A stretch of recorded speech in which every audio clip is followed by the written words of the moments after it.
Halo guys, welcome back to my YouTube channel Indri Rich. Oh god, long time no see you guys. Udah lama banget guys gue nggak buat video, dan sekarang gue akan buat guys. Sekarang gue bahas apa? You can guess. Oke, gue hari ini akan ngebahas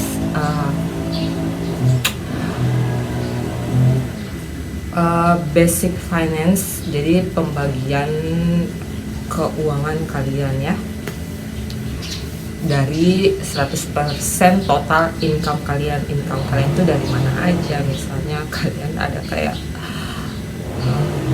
sampai kerja part time maybe ya, itu income kalian yang kalian kumpulkan dalam sebulan atau setahun. Kalau setahun itu biasa dipakai untuk para pebisnis, mereka menghitung income mereka. Kalau karyawan biasa per bulan digaji kan guys. Oke. Kalau pebisnis itu biasa mereka menghitung omset per tahunnya kira-kira berapa gitu. Jadi ini gue mau share, jadi pembagian dari 100% total income yang kalian dapat itu kalian tuh harus alokasikan kemana aja guys. Pos-posnya itu yang harus kalian tahu ya guys. Oke. Misalnya ya, ini dari total 100% income kalian ya guys. Jadi 30-40% dari total income kalian itu kalian pos kemana guys? Ke kebutuhan sehari-hari ya guys.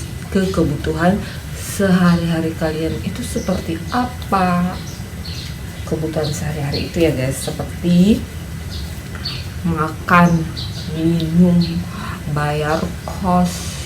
Kalau kalian anak kos ya bayar transportasi kalian pulang pergi kalau kalian gak ada kendaraan, kuota kalian, entah itu mau beli baju, mau beli, bayar listrik, bayar air, itu termasuk dalam kebutuhan sehari-hari kalian ya guys, yang kalian tidak bisa hidup tanpa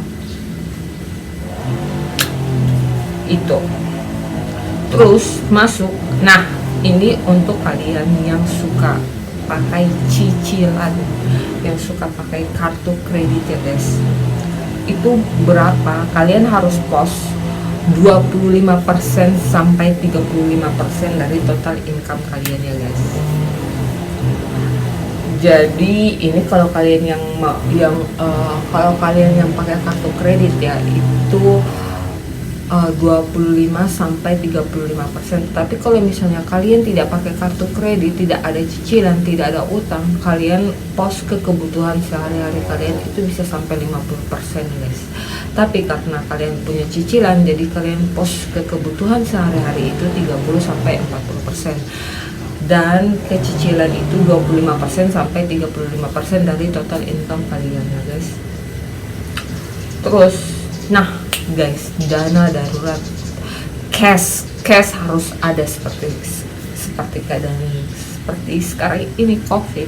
Kalian itu harus belajar dari pengalaman sekarang, jadi kalian tuh harus ada cash dana darurat itu sekitar 10 sampai 15% guys. Untuk menghitung dana darurat kalian, I think I udah share gitu ke my YouTube channel. Coba kalian bisa lihat. Kalau kalian lupa lagi, untuk kalian yang mau menghitung dana darurat, yaitu 6 dikali total income gaji kalian per tahun ya guys. Misalnya gaji kalian per tahun 100 juta misalnya ini, jadi 6 dikali 100 berarti 600 juta. Jadi dana darurat yang ada pada kalian itu harus disediakan 600 juta. Nah, di sini kalian harus alokasikan dana darurat kalian dari gaji kalian itu sebesar 10 sampai 15%. Oke guys. Nah, sekarang investasi kalian itu udah investasi kemana aja guys? Ke saham kayak, ke reksadana kayak obligasi kayak, properti kayak kalian beli tanah, terus kayak kalian buat rumah-rumah kos gitu, atau kalian punya rumah makan, itu namanya investasi. Investasi itu memutar uang kembali guys, itu guys. Atau kalian ya seperti itu guys. Oke. Itu sekitar 15-25% ya guys. Nah, so next yaitu asuransi guys. Kalian itu udah punya asuransi, nah kira-kira itu berapa guys? 10-15% dari total income kalian. Jadi 10-15% itu harus ada sebagai asuransi kalian, sebagai proteksi kalian guys. Asuransi yang harus ada untuk kalian kalau kalian pegawai kantoran, jangan terlalu berharap dengan asuransi kantor guys. Kalau kalian udah resign, udah nggak kerja, terus kalian pensiun, itu gimana guys? Kalau misalnya di hari tua kalian sakit, tidak diminta-minta, kalian punya sakit kritis, itu bagaimana dengan kalian untuk asuransi kesehatan kalian? Jadi kalau saran saya, kalian harusnya punya asuransi pribadi untuk nge-cover kalian di saat kalian nanti udah tua, tidak punya income. Kalian kalau sakit, setidaknya kalian ada perlindungan proteksi dari asuransi guys. Terus next harus ada asuransi sakit kritis. Asuransi sakit kritis itu seperti begini guys, kita punya income, terus kita juga punya outcome, punya pengeluaran guys.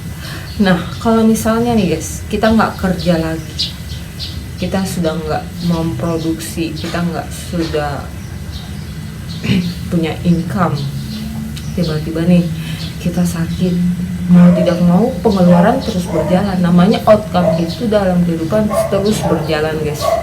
Entah itu makan, entah itu bayar listrik, bayar sekolah anak, pengeluaran kan tetap ada.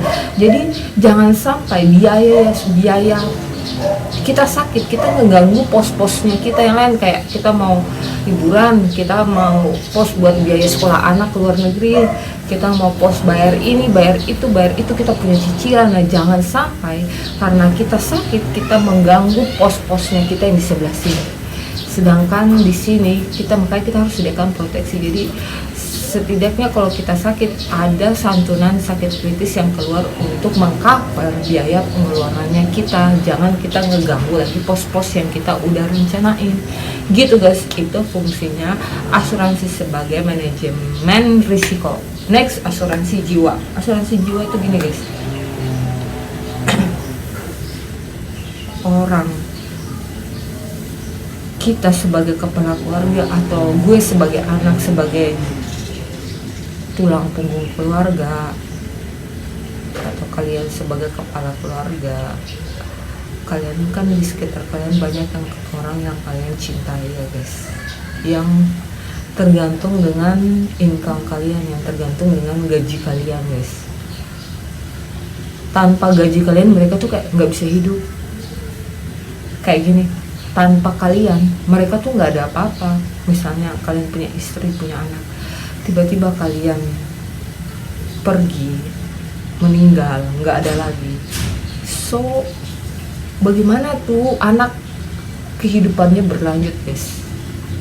Gitu, itu ceritanya asuransi jiwa. Jadi ada tidak adanya kalian itu harus punya kewajiban untuk mengcover biaya ya untuk kalian, untuk orang yang kalian cintai gitu guys, yang bergantung sama income kalian, sama ya tanpa kalian mereka nggak bisa apa-apa. Nah guys, terus 5-15% itu kalian sosial dan buat pos kalian liburan ya.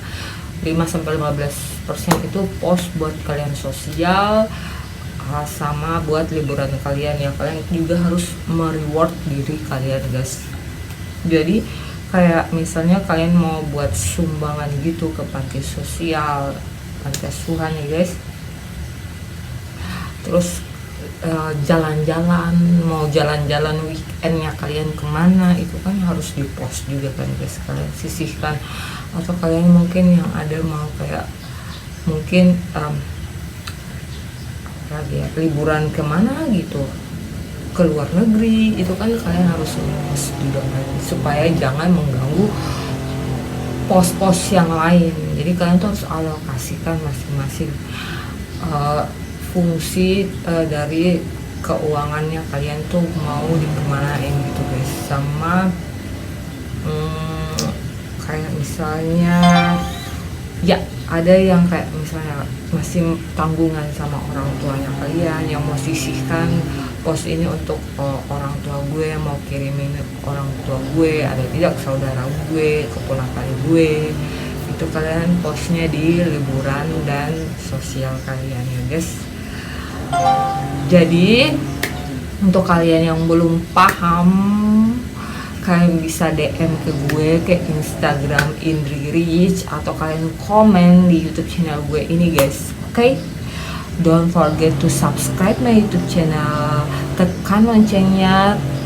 Jangan lupa like, komen ya, dan share kemana aja. Okay, thank you for watching my YouTube channel guys. Thank you so much. Bye bye.